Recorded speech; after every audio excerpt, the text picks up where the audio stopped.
যে সন্ত্রাস বিরোধী আইন যেটিতে আওয়ামী লীগকে নিষিদ্ধ করা হয়েছে সেটি আবার পাশ হয়ে যাচ্ছে এবং সেখানে যদিও নির্বাহী আদেশে কোনো দলকে নিষিদ্ধ করার বিরোধিতা করেছিল একদম প্রথমে বিএনপি সেটার বিরোধিতাই করেছিল, যদিও আবার পরবর্তী যখন করা হয়েছে তারা সাধুবাদ জানিয়েছে এবং তৎকালীন প্রধান উপদেষ্টাও বলেছিলেন যে একটা গণমাধ্যমে আন্তর্জাতিক গণমাধ্যমে সাক্ষাৎকারে বলেছিলেন যে করবেন না, নিষিদ্ধ করার কোনো চিন্তা ভাবনা তার নাই, যেহেতু বড় একটি দল এটি বিরোধিতা করছে, মানে বিএনপি যেহেতু বিরোধিতা করছে।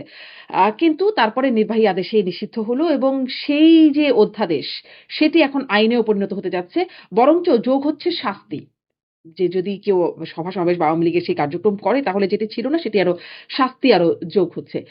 এটি আপনি আসলে কি মনে করেন? কারণ আওয়ামী লীগের বিচার না হওয়া পর্যন্ত তাদের কার্যক্রম নিষিদ্ধ থাকবে। বিচারের জন্য তো মামলাও হয় নাই এখনো পর্যন্ত। আ এই বিলটি যে পাস হতে, মানে এটি যে আইন হতে যাচ্ছে সেটিকে আপনি কিভাবে দেখেন?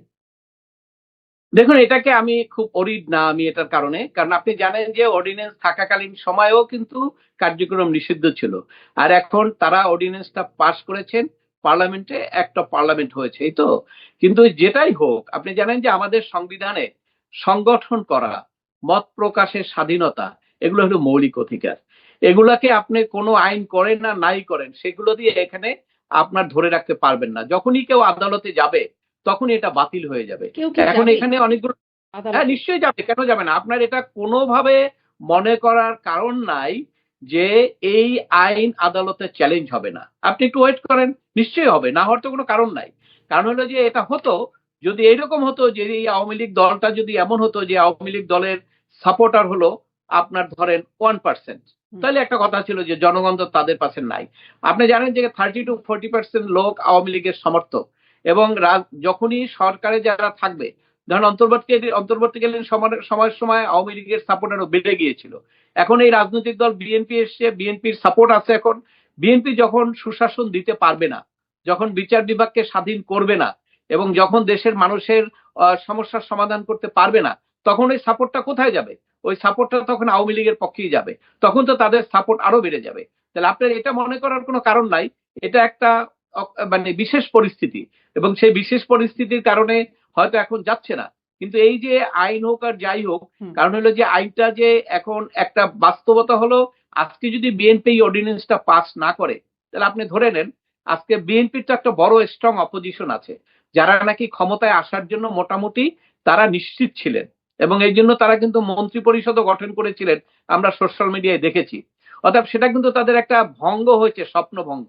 অর্থাৎ সেই কারণে তারা কিন্তু প্রথম দিন থেকে বিএনপিকে চাপে রাখছেন। বিএনপিকে চেষ্টা করা হচ্ছে বিএনপি ভারতের দালাল, বিএনপি আওয়ামী লীগের দোসর, এবং বিএনপি জনগণের পক্ষের লোক না, এইটি করার জন্য তারা সোশ্যাল মিডিয়া এবং রাজনৈতিক অঙ্গন সব জায়গায় এমন একটা শক্ত অবস্থান তৈরি করে তারা ঝাঁপিয়ে আছে আন্দোলনের জন্য। এই অবস্থায় যদি বিএনপির পক্ষ থেকে ওই আওয়ামী লীগের গেজেটটা যদি আবার অর্ডিন্যান্সটা যদি পাস না করে, তাহলে কি হবে? তাহলে সাথে সাথেই তারা বলে ফেলবে, এই দেখেন আমরা বলেছিলাম না আওয়ামী লীগের দোসর, এই যে দেখেন আওয়ামী লীগের দোসর। এবং আমাদের দেশের কিছু রাজনৈতিক ব্যক্তি আছে যারা ইমোশনাল পলিটিশিয়ান, তারা রাজনীতি বুঝে শুনে করে না, তারা ইমোশনাল পলিটিক্স করে।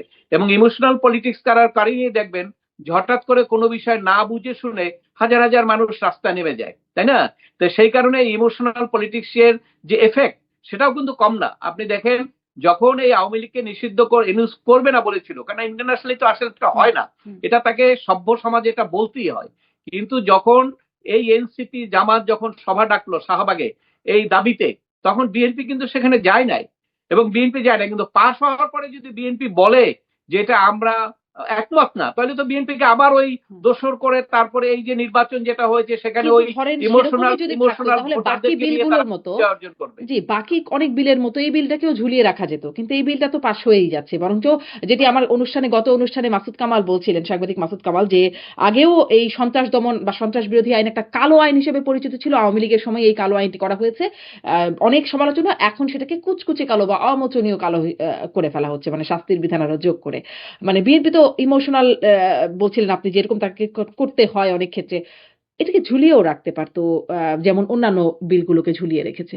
আহ, না দেখুন আপনার, হ্যাঁ সেটাই তো, ঝুলিয়ে রাখার অর্থ হলো যেমন আপনার এই যে বিল আকারে আনবে আমাদের সুপ্রিম কোর্টের বিচারক নিয়োগ এবং আপনার সচিবালয়, তাই সেটা ওই ঝুলিয়ে রাখতে গিয়ে তাদের যে অবস্থা, আপনি টোটাল মিডিয়া দেখেন, টোটাল সচেতন মানুষ সবাই তো বিএনপির উপরে ঝাঁপিয়ে পড়ছে, যে তারা বিচার বিভাগের স্বাধীনতা চায় না, তারা বিচার বিভাগকে কন্ট্রোল করতে চায়, এই কথাগুলো তো চলে আসছে, তাই না? তো সেই কারণে ওটা ঝুলিয়ে রাখলেও একই অবস্থা হতো। কিন্তু আমি বলছি যে ঝুলিয়ে রাখার চেয়েও বিএনপি তো আপনার এইটা আশা করার কোনো কারণ নাই। কেন বিএনপি আর আওয়ামী লীগ কি একই ধরনের রাজনীতি করে? তারা তো বিপরীতধর্মী রাজনৈতিক সংগঠন এবং একে অপরের কিন্তু প্রতিদ্বন্দ্বী, এটা মনে রাখতে হবে আপনাকে।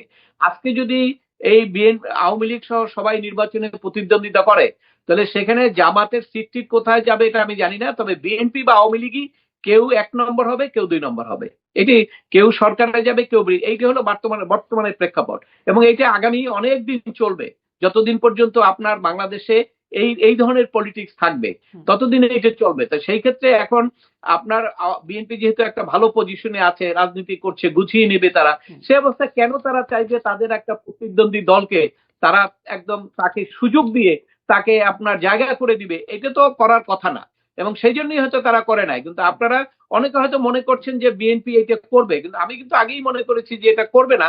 কারণ বিএনপি তো তার প্রতিদ্বন্দ্বী সংগঠনকে স্পেস করে দিবে না। স্পষ্ট, এবং স্পেসটা তারাও রাজনৈতিক দমন দলকে নিষ্পেষণের যার যার শিকার অবস্থান হয়েছে। করে থেকে নিতে হবে। জি, তারা ওই দলটির হাতে, মানে আওয়ামী লীগের হাতে অনেক দমন নিষ্পেষণের শিকার হয়েছে, ফলে সেটিও একটা কারণ হতেই পারে।